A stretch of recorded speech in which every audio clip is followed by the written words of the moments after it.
Hello and welcome back to my channel. I am Christy Vann with VANNtastic Finances, and on this channel I teach velocity banking. So I get the question all of the time, I'm paid on commission, can I do velocity banking? I want to answer that question today. This lady is in real estate and she doesn't get paid the same amount every month. Her low being around $4,000 and her high being just over $12,000 a month, we decided to average that income. When we decide to use velocity banking and lines of credit instead of loans and our checking account, what happens is we end up using a line of credit just like a checking account. So all of our income will go into that line to keep those balances low, while all of our expenses come out through that line very slowly throughout the month. This reduces the monthly interest charge due to the banks use an average daily balance when they figure interest charges. Now with this person making the low of $4,000 and the high of almost $13,000, we average that to come to about $10,600 a month that we're going to throw into this line in this scenario. So when we're using a line of credit as a checking account, that frees us. What does that mean?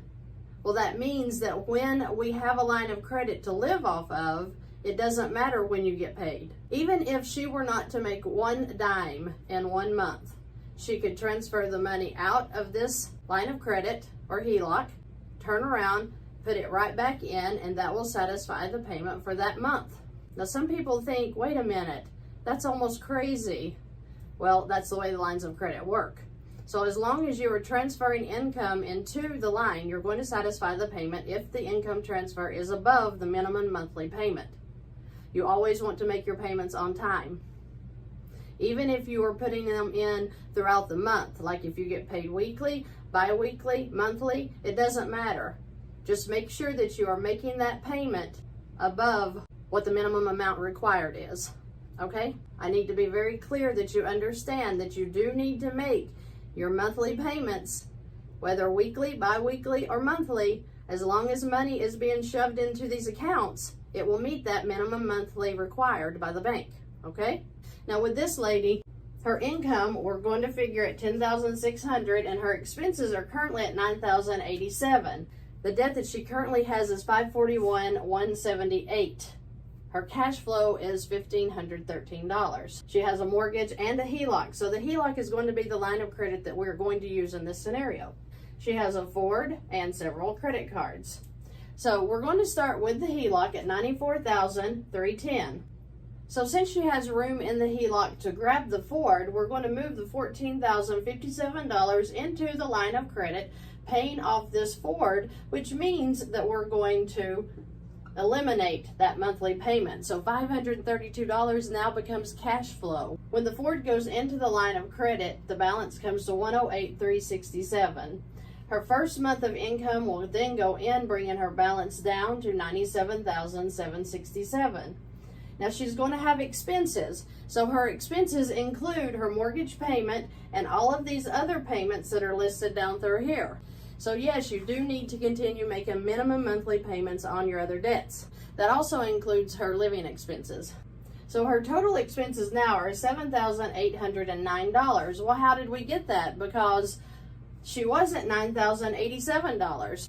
Well, when you do the income transfer into a line of credit, you automatically eliminate that payment. So $746 was eliminated when we did the income transfer because she satisfied the payment due.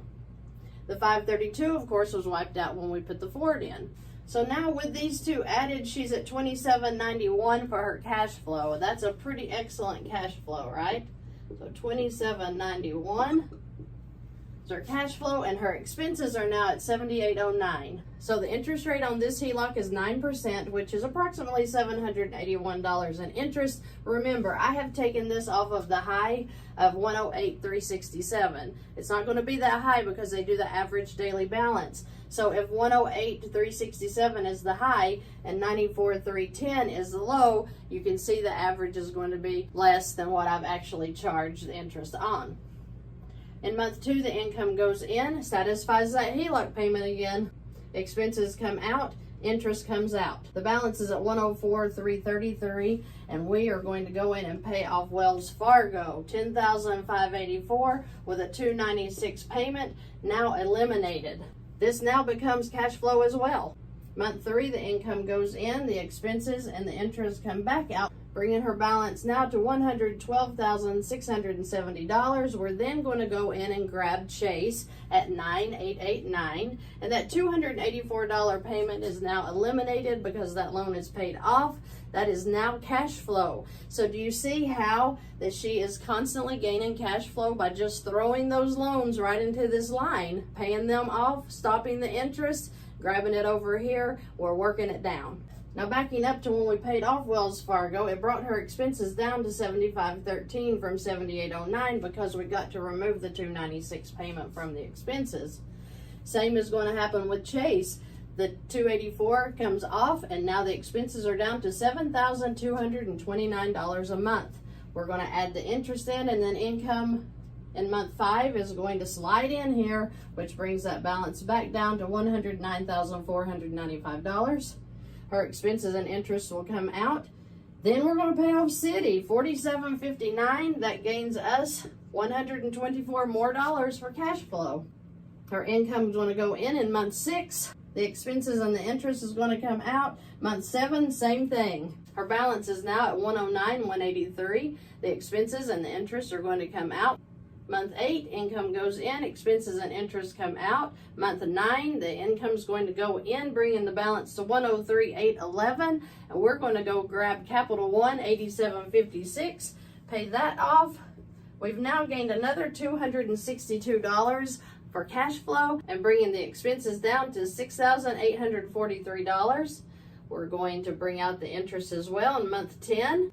The income goes in, the expenses and the interest come back out. Month 11, same thing. Month 12, same things. Month 13, she is back down to $100,865, meaning that she's paid off $41,490 within a 13-month period. She did nothing different but just put her income where it serves her, not making these monthly payments every month, but wiping them out and putting them into a line that gives her control of her debt instead of that debt controlling her. As you see, she will continue on in month 13, 14, 15, probably wiping all of these out in just a couple of months. She will be completely out of debt except for her home that she can start working on next. I know that she is going to be so happy to get the freedom that she is going to feel within just a few months. It doesn't take long to get control of our debt. It is how we are using our money. Where are you putting your money? Is it serving you, or is it paying interest to the banks? Are you paying yourself, or are you paying the bank's interest? Every dime of interest that you pay is literally wasting the money that you have worked for. You can stop it, and you can stop it pretty fast. If this lady could have gotten 0% credit cards to have set all of this debt into while she was waiting to get to them to pay it off, that would have been an excellent way for her to save a little more interest.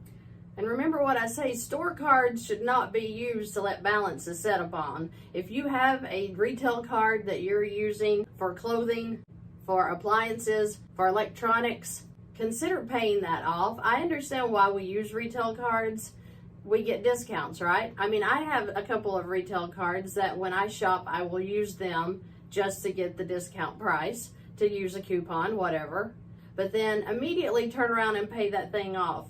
That is a total waste of interest for you to charge something and let it sit on these cards, because as they sit here, it's wasting your money.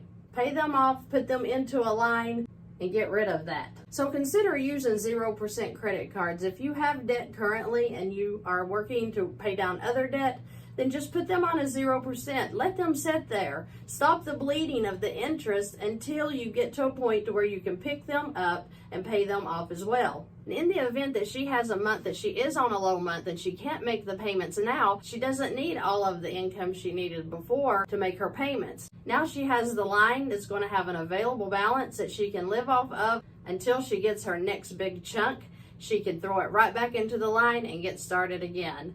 So don't be discouraged. If you're on commission, whatever your job is, You can do velocity banking. You may have to be a little bit wiser about it, but if you have a line of credit, you need to be using that thing like a checking account, something that you can leverage the bank to live off of and to use, serving you until you get another check so that you can do a large chunk into that line. It is very possible to live very comfortably on a line of credit. There's nothing wrong with it. It's not illegal. They are put there for our use. We just weren't taught what they were for. So if you have a job that causes you to lose pay 1 month, but then really kick it back up the next month, put it into a line of credit. Live off of that line of credit when you need to, and then refund it as you get paid. It's really that simple, and it makes life so simple when you have one account that everything is going into and all your expenses are coming out of. You can set up everything automatic and breathe. You don't have to be covered up with monthly payments. You don't have to be covered up with debt. You just need to learn to make your money serve you. You tell your money what to do, okay? I appreciate you guys joining me today. I always enjoy your comments, your emails, and you all are always so kind. I appreciate that so much. It has been a pleasure working with each and every one of you that I have been serving. I look forward to getting up every day just to see what kind of adventure I am going to run into with my new clients. I appreciate you guys. If you all need me, I have links below. I have links for stores. I have a link for Alex who can help you set up your own business, whether that be an e-commerce store or whatever. I have links for Infinite Banking, for the Private Money Club, and any other way I can help you that I know of. I'm trying to cover every area so that I can help you guys live a 100% better life in every way. Thank you so much for joining me today. I look forward to seeing you in the next video.